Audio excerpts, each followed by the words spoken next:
Eu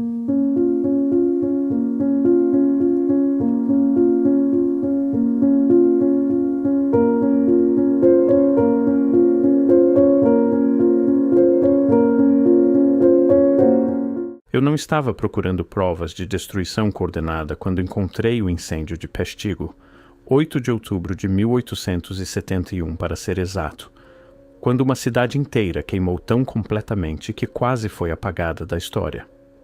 Não apenas queimou, não apenas foi destruída, aniquilada. O incêndio matou mais pessoas do que o grande incêndio de Chicago, consumiu mais terra do que qualquer incêndio na história americana, criou seu próprio sistema climático, um tornado de fogo que testemunhas descreveram como uma coluna de chamas subindo ao céu. E aqui está o que não te contam. Não estava sozinho. Na mesma noite exata, Chicago queimou. Holland, Michigan queimou. Manistee, Michigan queimou. Múltiplos incêndios catastróficos, a centenas de quilômetros de distância, iniciando-se simultaneamente. A explicação oficial: condições secas.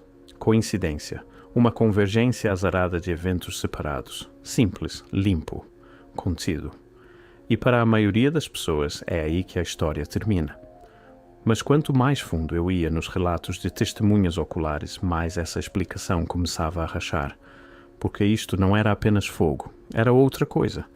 Deixa eu ser claro sobre o que nos dizem que aconteceu. Wisconsin, em 1871, estava passando por condições de seca.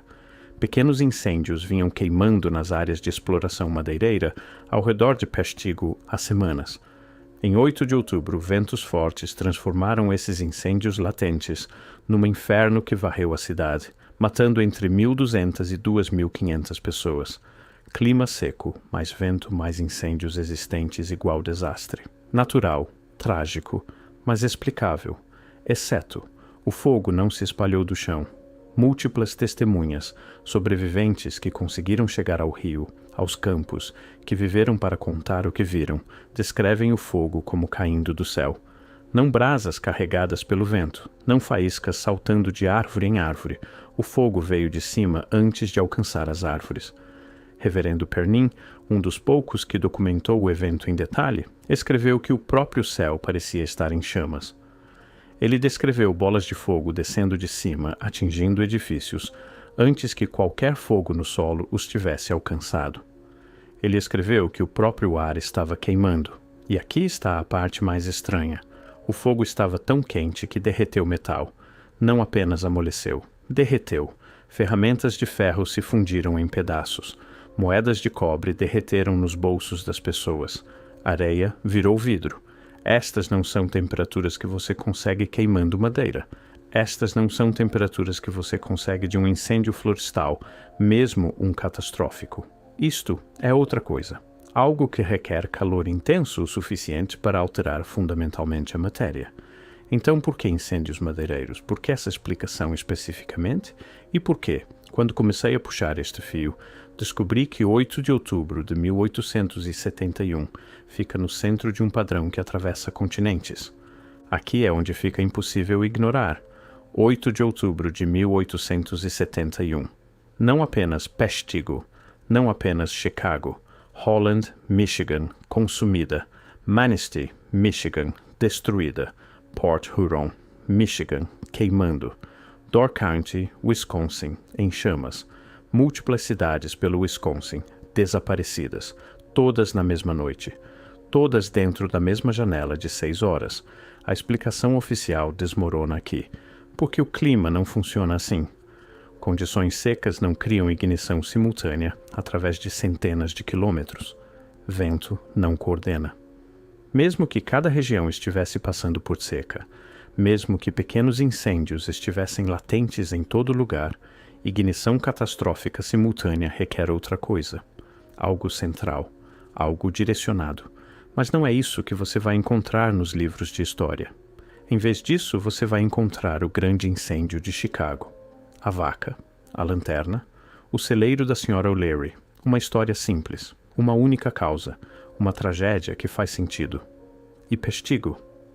Peshtigo vira uma nota de rodapé, uma menção de também nesta data.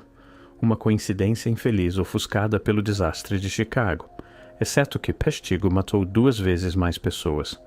Peshtigo queimou uma área maior. Peshtigo foi mais destrutivo por cada métrica mensurável. Então, por que Chicago domina a narrativa histórica? Por que Peshtigo foi permitido desvanecer? E por que descobri que 1871, este ano específico, esta noite específica, marca um ponto de virada em algo muito maior? Deixa eu te mostrar a cronologia arquitetônica. 1871. O incêndio de Chicago destrói o centro da cidade. Em 2 anos, a reconstrução começa. Mas não reconstrução do que estava lá. Outra coisa. De repente, Chicago está construindo com aço, com novas técnicas, com designs que espelham edifícios aparecendo simultaneamente em São Francisco, em São Petersburgo, em Melbourne. 1873. A Feira Mundial de Viena apresenta estilos arquitetônicos novos que parecem suspeitamente antigos. 1876. A exposição do centenário da Filadélfia apresenta edifícios que testemunhas descrevem como impossivelmente grandiosos para estruturas supostamente construídas em meses.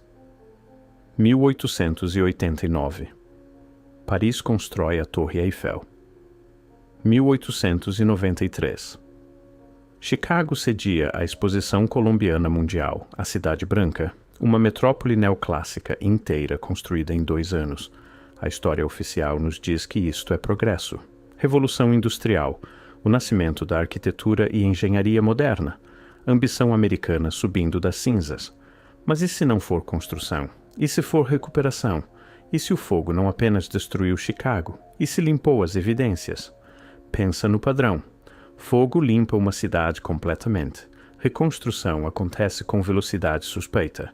Os novos edifícios compartilham DNA arquitetônico com estruturas no mundo todo.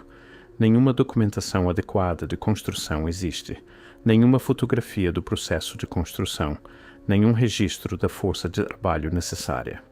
O que temos em vez disso são fotos de conclusão, cerimônias de dedicação, narrativas oficiais. E uma consistência curiosa. Estes edifícios representam o triunfo desta nova nação, construídos por mãos americanas com engenhosidade americana, completados apesar de todos os obstáculos. O padrão sugere outra coisa: não construção, herança com uma reinicialização. Aqui está o que as testemunhas realmente relataram de Peshtigo, e é aqui que fica estranho. O fogo tinha sons, não o crepitar de madeira queimando, não o rugido de chamas alimentadas pelo vento. Múltiplos sobreviventes descrevem um som como trovão, como explosões, como algo detonando na atmosfera acima deles. O fogo tinha cheiros, não fumaça, não pinho queimando. Testemunhas descrevem um odor químico, uma qualidade sulfurosa, algo que deixava pessoas doentes antes das chamas chegarem. O fogo tinha efeitos que desafiam combustão normal. Animais que deveriam ter fugido ficaram paralisados. Pessoas descreveram sentir choques elétricos. Objetos metálicos ficaram magnetizados. Bússolas giravam loucamente. E o comportamento do fogo era impossível. Ele pulou o rio Peshtigo, uma barreira natural de mais de 60 metros de largura. Pulou em múltiplos lugares simultaneamente. Fogo não faz isso. Brasas levadas pelo vento não fazem isso. Isto é direcionado. Isto é coordenado. Isto é controlado. Padre Pernin descreveu assistir bolas de fogo caírem do céu e atingirem edifícios específicos. Não propagação aleatória de brasas, impactos direcionados. Ele escreveu que o fogo parecia ter inteligência, parecia saber onde atacar. E então tem o detalhe mais perturbador. Alguns dos corpos não foram queimados, foram incinerados, reduzidos a cinzas tão finas que em alguns casos apenas dentes permaneceram. Isso não é um incêndio florestal, isso não é nem mesmo uma conflagração urbana, isso é calor chegando a níveis de crematório, calor sustentado e intenso que não ocorre naturalmente em combustão ao ar livre. Deixa eu propor o que não devemos ver. Pré-1871. Infraestrutura tartariana ainda existe pela América do Norte. Edifícios vazios, cidades abandonadas, arquitetura clássica que antecede o assentamento oficial. A infraestrutura está lá, mas a atribuição não está clara. Quem construiu estas estruturas? A resposta oficial está evoluindo. Às vezes são construtores de montes nativos, às vezes primeiros colonos, às vezes simplesmente não documentado. 8 de outubro de 1871. Destruição coordenada. Não incêndios aleatórios. Não ignições coincidentais. Eventos atmosféricos simultâneos através de múltiplos locais. Peshtigo, Chicago, Holland, Manistee, Port Huron, Door County, todos na mesma noite. Todos dentro de horas uns dos outros. A destruição é tão completa que, em muitos casos, nenhuma evidência do que existia antes permanece. 1871 a 1893. O período de reconstrução. Mas não reconstruindo o que estava lá, construindo estruturas novas que combinam com um padrão global. As feiras mundiais começam. Vitrines convenientes de arquitetura nova que parece notavelmente antiga. O movimento Beaux-Arts se espalha. Design neoclássico se torna padrão. E, crucialmente, a narrativa se solidifica. Estes são edifícios americanos. Conquista americana. Progresso americano. A herança arquitetônica se torna construção americana. Os remanescentes tartarianos se tornam triunfos americanos. E os incêndios? Apenas desastres infelizes, contratempos trágicos que a engenhosidade americana superou, nada mais. Agora aqui é onde fica verdadeiramente estranho. Em 1871, um cometa estava visível no céu. O cometa Biela tinha sido observado se fragmentando durante passagens anteriores. Astrônomos estavam rastreando detritos no caminho da Terra. E em 8 de outubro de 1871, a noite exata dos incêndios, a Terra passou pelo campo de detritos projetado. Encontrei relatórios daquela noite, não apenas de Wisconsin e Illinois, de todo o centro-oeste do Canadá, de partes da costa leste. Pessoas relataram ver meteoros, bolas de fogo no céu, objetos caindo, luzes estranhas, distúrbios atmosféricos. A explicação oficial ignora isto completamente. Trata o cometa como coincidência. Trata os múltiplos avistamentos de meteoros como não relacionados aos incêndios. Mas alguns pesquisadores, aqueles dispostos a questionar a narrativa, propuseram outra coisa. E se os incêndios não começaram no chão? E se fragmentos de cometa entraram na atmosfera? E se os objetos que as pessoas viram caindo eram reais? E se as bolas de fogo que Padre Pernin descreveu não eram brasas, mas algo de cima? O calor explicaria o metal derretido. As ignições simultâneas explicariam a coordenação. Os efeitos atmosféricos explicariam os sons, os cheiros, os distúrbios eletromagnéticos. Mas essa explicação requer que aceitemos algo desconfortável, que os incêndios não eram evitáveis, não uma sorte aleatória, não erro humano, que eram direcionados, deliberados, um ataque coordenado usando eventos celestiais como cobertura. Aqui está a pergunta que me assombra. Por que Peshtigo? Não era uma cidade importante, não era um centro de poder ou comércio, era uma cidade madeireira, pequena, remota, insignificante pela maioria das medidas. Mas e se não estava vazia? E se Peshtigo ficasse sobre infraestrutura tartariana? E se havia edifícios lá, edifícios antigos, edifícios inexplicados, que precisavam ser removidos? Olha o padrão de destruição. Chicago recebe a atenção. Chicago é reconstruída. Chicago se torna o exemplo de resiliência americana. Mas Peshtigo? Peshtigo é tão completamente destruída que quase nada permanece. Nenhum registro fotográfico adequado do que existia antes. Nenhum levantamento. Nenhuma documentação arquitetônica. A cidade é reconstruída, mas numa localização completamente diferente. O local original é em grande parte abandonado. E aqui está o que isso significa. O que quer que estava lá se foi. Completamente. Permanentemente. Nenhuma evidência para investigar. Nenhuma ruína para escavar. Nenhuma pergunta para fazer. Apenas um incêndio trágico que todos concordam em esquecer. Deixa eu te mostrar as consequências arquitetônicas. Os edifícios que aparecem depois de 1871 em Chicago e pelo centro-oeste compartilham algo. Eles não são apenas similares em estilo, são idênticos em técnica. Os mesmos métodos de corte de pedra, as mesmas proporções, os mesmos detalhes que aparecem em São Petersburgo, em Paris, em cidades pelos antigos territórios tartarianos. A história oficial diz que isto é por causa de livros de padrões, plantas arquitetônicas compartilhadas entre nações, a disseminação da educação Beaux-Arts.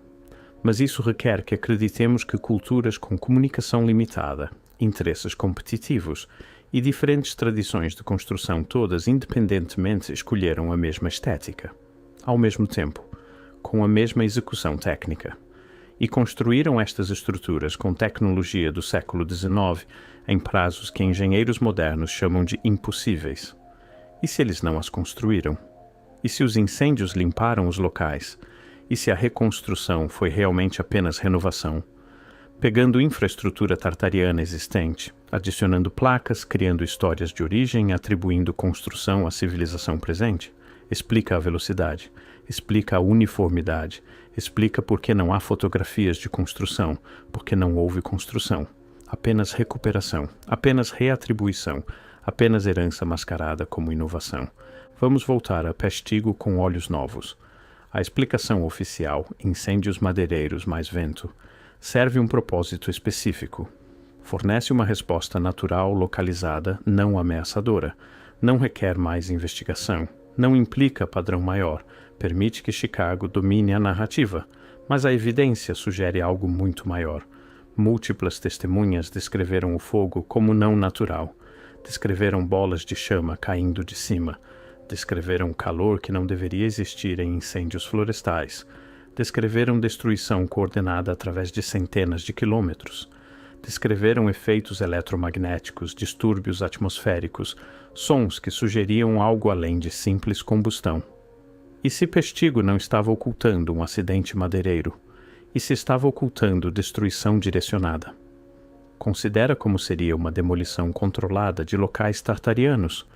Você precisaria de algo que destrói completamente, algo que não deixa ruínas para investigar, algo que pode ser atribuído a causas naturais. Fogo faz isso, especialmente fogo quente o suficiente para transformar pedra em pó, metal em líquido, evidência em cinza. E se você pudesse usar eventos celestiais, uma passagem de cometa, chuvas de meteoros como cobertura? Ainda melhor. A assinatura atmosférica seria massiva, mas atribuível a detritos espaciais. As ignições simultâneas seriam explicadas por fragmentos caindo. A intensidade seria culpada em materiais cósmicos. Tudo natural, tudo infeliz. Tudo não requerendo investigação de causação humana. Peshtigo não era evidência da existência de Tartaria. Era evidência do apagamento de Tartaria. E a explicação do incêndio madeireiro, a seca, o vento, o timing coincidental, não estava errada. Estava incompleta. Uma verdade parcial projetada para obscurecer o quadro completo. Eu não posso provar isso. Não definitivamente. A evidência foi consumida nos incêndios. A cidade foi relocada. As vítimas foram enterradas em valas comuns com pouca documentação. A história oficial tem uma resposta para tudo, mesmo que essas respostas requeiram que acreditemos que múltiplos incêndios catastróficos começaram independentemente na mesma noite exata, através de centenas de quilômetros. Mas posso fazer perguntas. Por que os incêndios aconteceram simultaneamente? Por que Peshtigo foi tão completamente destruída que quase nenhuma documentação pré-incêndio existe? Onde estão as fotografias de construção da reconstrução pós-incêndio? Por que essa arquitetura pós-1871 pela América combina com padrões globais? Por que a Cidade Branca foi destruída depois da feira de 1893? Por que há tão poucos registros do que os edifícios da feira realmente continham? Por que testemunhas descrevem as estruturas da feira como sentindo-se antigas, permanentes, impossíveis para construção temporária? Por que a narrativa oficial mudou tão rapidamente de desastre trágico para oportunidade de progresso? Por que Peshtigo foi permitida ser esquecida enquanto Chicago se tornou o símbolo? E por quê? Esta é a pergunta que me mantém acordado à noite. Por que há tanta resistência em investigar estas perguntas? tanta hostilidade à ideia de que nossa cronologia arquitetônica possa estar incompleta? Quanto mais fundo vou, mais a narrativa oficial parece uma construção em si. Não uma mentira, exatamente, mas um arranjo cuidadoso de verdades parciais. Uma história projetada para satisfazer sem revelar. Os incêndios aconteceram. Isso está documentado. Múltiplas cidades queimaram na mesma noite. Isso está documentado. Arquitetura pós-incêndio compartilha uniformidade impossível com estruturas globais. Isso está fotografado, medido, de pé, bem na nossa frente. O que não está documentado é a conexão, o porquê, o como. E talvez isso seja intencional. Talvez os incêndios não fossem apenas destrutivos. Talvez fossem construtivos. Construindo uma nova narrativa. Construindo propriedade americana de infraestrutura que antecedeu o assentamento americano, construindo uma cronologia que não requer explicar de onde estes edifícios vieram, queima a evidência, reconstrói a atribuição, reescreve a história. E se alguém questiona?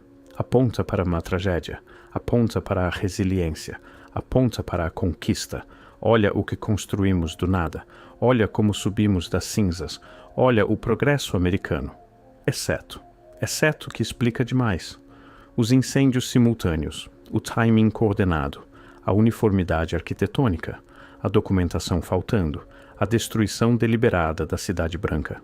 Explica por que Peshtigo foi esquecida, porque Peshtigo era completa demais, minuciosa demais, óbvia demais.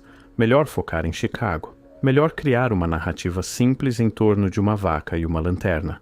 Melhor deixar a destruição mais desconfortável desvanecer da memória. Aqui está a parte mais estranha.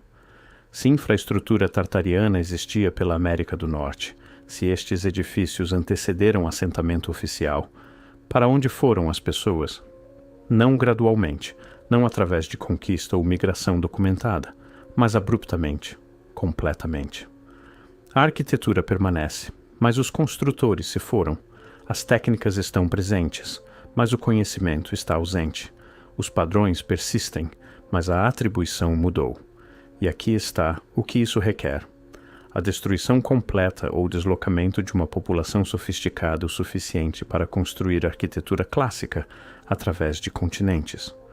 O apagamento de seu registro histórico, sua memória cultural, seu entendimento tecnológico.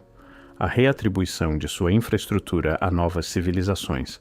A reescrita de cronologias, enciclopédias, histórias oficiais.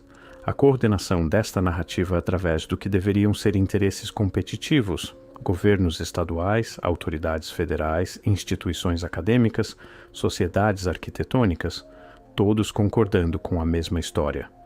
Estes são edifícios americanos, construídos no final do século XIX. Produtos do progresso. Nada a investigar. O silêncio é ensurdecedor. Nenhum interesse arqueológico no que existia antes dos incêndios. Nenhuma investigação de por que a arquitetura combina com padrões globais. Nenhum questionamento de cronologias de construção que engenheiros modernos chamam de impossíveis. Em vez disso, consenso. Imediato, total consenso institucional de que estes edifícios são exatamente o que as placas dizem que são. Vamos voltar a 8 de outubro de 1871 uma última vez. O céu estava cheio de meteoros. Múltiplas cidades queimaram simultaneamente. Testemunhas descreveram fogo caindo de cima. A destruição foi tão completa que, em alguns casos, nenhuma evidência de estruturas anteriores permanece. E nas consequências? Reconstrução rápida com uniformidade arquitetônica suspeita. Feiras mundiais que apresentam edifícios novos que parecem antigos. Destruição deliberada das estruturas mais impressionantes depois da visualização pública. E uma narrativa que se solidifica. Isto é conquista americana, progresso americano, construção americana, construída do nada em tempo recorde. Mas e se não foi construída? E se 8 de outubro de 1871 foi uma reinicialização coordenada? E se os incêndios foram um mecanismo para limpar a evidência tartariana? E se a passagem do cometa forneceu a cobertura? E se a reconstrução foi realmente herança? E se as feiras mundiais foram a cerimônia de atribuição? E se estamos vivendo em cidades recuperadas, caminhando por edifícios que não construímos, seguindo narrativas escritas para esconder verdades mais antigas. Comecei esta investigação procurando uma explicação de incêndios coordenados. Encontrei evidência de apagamento coordenado. Uma noite quando algo terminou e outra coisa começou. Quando cidades queimaram. Quando a história foi reescrita. Quando perguntas pararam de ser feitas. Tartaria foi uma civilização unificada? Uma sociedade tecnológica? Uma rede global? Não sei. A evidência queimou em 1871. Colapsou naquela noite. Os incêndios marcaram seu apagamento final. Eventos atmosféricos forneceram cobertura enquanto a expansão americana reivindicou a infraestrutura vazia. Talvez. A cronologia se encaixa. A destruição se encaixa. A herança se encaixa. Ou talvez eu esteja vendo padrões onde não existem. Talvez condições secas realmente causaram ignição simultânea.